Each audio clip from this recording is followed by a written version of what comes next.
আজ আমি যে কথাগুলি বলবো সেটি হচ্ছে কয়েকটি উপদেশ, যে উপদেশগুলি জীবনটাকে বদলে দিতে পারে। বিখ্যাত ফার্সি গদ্যের জনক মহাকবি শেখ সাদি দীর্ঘদিন ধরেই বাংলাভাষী পাঠকের কাছে অত্যন্ত প্রিয়। শুধু বাঙালি নয়, গোটা বিশ্বজুড়ে তিনি সমাদৃত। তার বিখ্যাত কিছু উপদেশ আছে যা জীবনকে বদলে দিতে পারে। সেগুলোর সম্বন্ধে আমি দু একটা আপনাদের সামনে তুলে ধরছি। এক, প্রথমত তিনি তিনজনের কাছে কখনো কোনো কোনো কথা গোপন কথা বলতে বারণ করেছেন। সেই তিনজন কে কে?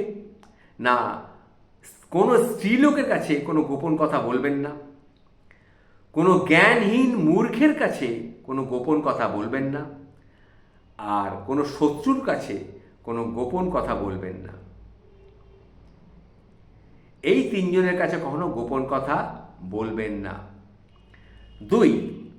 দুই হচ্ছে অকৃতজ্ঞ মানুষের চেয়ে কৃতজ্ঞ কুকুর অনেক বেশি শ্রেয়। আবার বলছি, শুনুন, অকৃতজ্ঞ মানুষ এটাও যেরকম সমাজে রয়েছে, সেরকম কৃতজ্ঞ কুকুর আপনি অনেক রাস্তায় ঘাটে বাড়িতেও পাবেন। দুজনের মধ্যে কে ভালো, কে আমাদের জীবনে বেশি প্রয়োজন, কে উপকারী? আমি তো বলবো অকৃতজ্ঞ মানুষের চেয়ে কৃতজ্ঞ কুকুর অনেক বেশি শ্রেয়। নাম্বার ৩, আমরা আল্লাহকে সবচেয়ে বেশি ভয় পাই, অর্থাৎ ওপরওয়ালা ঈশ্বরকে আমরা ভয় পাই। তারপরেই ভয় পাই কাকে? তারপরেই ভয় পাই সেই মানুষকে যে কখনো আল্লাহ বা ঈশ্বরকে ভয় পায় না। নাম্বার ৪, এমনভাবে জীবনযাপন করে যেন কখনো মরতে হবে না, আবার এমনভাবে মরে যেও না যেন সে কখনো বেঁচেই ছিল না। ব্যাপারটা একটু গোলমেলে হয়ে গেল, তাই তো? আমি একটু গুছিয়ে বলি। এমনভাবে জীবনযাপন করো যেন কখনো মরতে হবে না, আবার এমনভাবে মরে যেও না যেন কখনো বেঁচেই ছিলে না, এটা যেন না হয়। ৫, হিংস্র বাঘের উপরে দয়া করা নিরীহ হরিণের উপরে জুলুম করার নামান্তর। অর্থাৎ হিংস্র বাঘের উপরে কখনো দয়া করবে না, আর নিরীহ হরিণের উপরে কখনো জুলুম করবে না, দুটোই কিন্তু একদম সমান। নাম্বার ৬, যে সৎ নিন্দা তার কোনো অনিষ্ট করতে পারে না।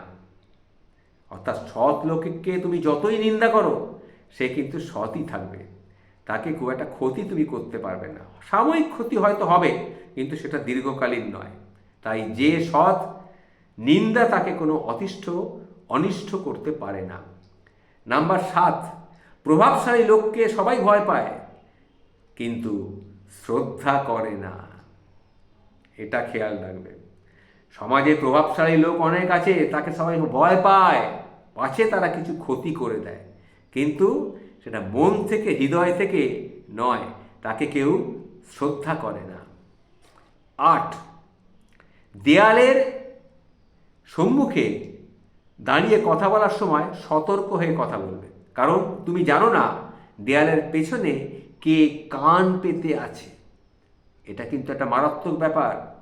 তুমি হয়তো কাউকে কিছু বললে, সামনে একটা দেওয়াল, তাকে কিছু বললে, কিন্তু দেয়ালের পেছনে কেউ কান পেতে রয়েছে সেটা শোনার জন্যে, সেটা খেয়াল রাখবে। মুখের কথা হচ্ছে থুতুর মতো, যা একবার মুখ থেকে ফেলে দিলে আর ভেতরে কিন্তু নেওয়া যায় না। তাই কথা বলার সময় খুব চিন্তা করে কথা বলবে। এই যে আমি কথাগুলি বলছি, এই কথাগুলি আমি কিন্তু আর ফেরত দিতে পারবো না, যা বলছি সেটা বলে ফেলছি। অর্থাৎ আমাদের মুখে যে থুতু আসে, সেই থুতু আমরা যখন আসে তখন আমরা গিলে নিই, কিন্তু সেই থুতুটাকে ফেলে যদি দিই আর সেটা তুলে ফেলা সম্ভব নয়। তাই কথা বলার সময় খুব চিন্তা করে কথা বলবে।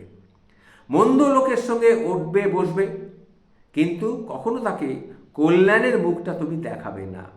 আর কি, দুই শত্রুর মধ্যে এমনভাবে কথা বলো যারা পরস্পর মিলে গেলেও তোমাকে যেন লজ্জিত হতে না হয়। এটা কিন্তু খুব একটা বিশাল ব্যাপার, আমরা অনেক সময় এটা করেই থাকি।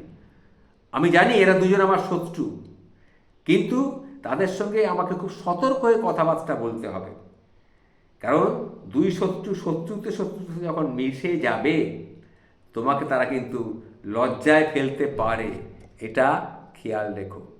কারণ শত্রুর বন্ধু হয়। বাঘ না খেয়ে মরলেও কুকুরের মতো উচ্ছিষ্ট কিন্তু খায় না। অর্থাৎ যার স্বভাব উচ্ছিষ্ট খেয়ে বেঁচে থাকা, সে উচ্ছিষ্ট খাবে। বাঘ কখনো উচ্ছিষ্ট খায় না। আর একটা কথা, ইহ পরকালে যাহা আবশ্যক তাহা যৌবনে সংগ্রহ করিও। অর্থাৎ তুমি যদি ভাবো যে বুড়ো হয়ে আমি ধর্ম আলোচনা করব, ধর্মের পথে যাব, এটা কিন্তু খুব ভুল ধারণা। তোমাকে যৌবন বয়স থেকেই সেই ধর্মের আহরণটা করতে হবে, পরকালের কাজ শুরু করতে হবে। কারণ দাঁত পড়ে গেলে তুমি ঠিকমতো কথা বলতে পারবে না, পরিষ্কার করে কোনো কথাও বলতে পারবে না। তখন তুমি ভগবানকেও ডাকবে না, ঈশ্বরকেও ঠিক মতন, আল্লাহকেও ডাকতে পারবে না। সুতরাং যৌবন থেকেই এটাকে তোমাকে ঠিক করতে হবে।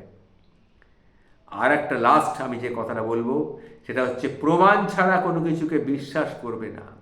সব কিছু প্রমাণ আগে পাবে, তারপরে বিশ্বাস করবে। শুনবে, সব কিছু শুনবে, কান দিয়ে শুনবে, তারপরে চিন্তা ভাবনা করে নিজের মধ্যে রাখবে। যদি বিশ্বাসযোগ্য হয় সবেই গ্রহণ করবে, না হলে করবে না। তার জন্য তোমাকে কিন্তু প্রমাণ জোগাড় করতে হবে।